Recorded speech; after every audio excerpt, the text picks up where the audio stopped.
ரமா வீட்டு சமையல். புதினா துவையல் செய்வது எப்படி? நான் வந்து 2 கட்டு புதினா எடுத்துருக்கேன், கொஞ்சம் புளி எடுத்துருக்கேன், ஒரு 5 பச்சை மிளகா, 5 காஞ்ச மிளகாய் எடுத்துருக்கேன், பூண்டு ஒரு 5 புள்ளி எடுத்துருக்கேன்.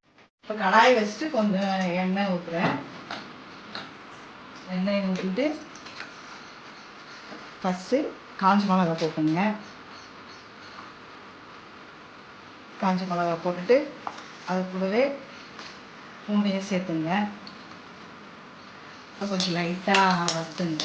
வறுத்துட்டு அது கூடவே புளியும் போட்டு எண்ணெயிலே கொஞ்சம் லைட்டாக இது பண்ணிக்கோங்க.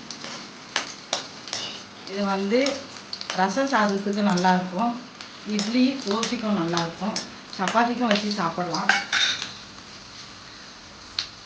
அப்புறமா இதுவும் புதினா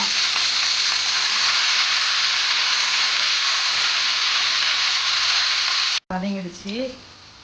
நல்லா வதங்கினதுக்கப்புறம் கேஸ் ஆஃப் பண்ணிவிட்டு கொஞ்சம் நல்லா ஆறுனதுக்கப்புறம் நம்ம மிக்ஸி ஜாருக்கு மாற்றலாம். தேவையான அளவு உப்பு போட்டுக்கலாம். இது வந்து கெட்டு போகாது, 2 நாளைக்கு கூட வச்சு சாப்பிடலாம்.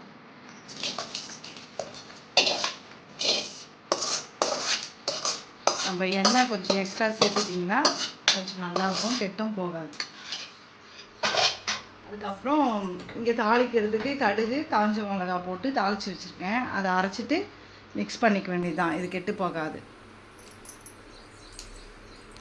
சப்ஸ்கிரைப் பண்ணுங்கள், லைக் பண்ணுங்கள், ஷேர் பண்ணுங்கள்.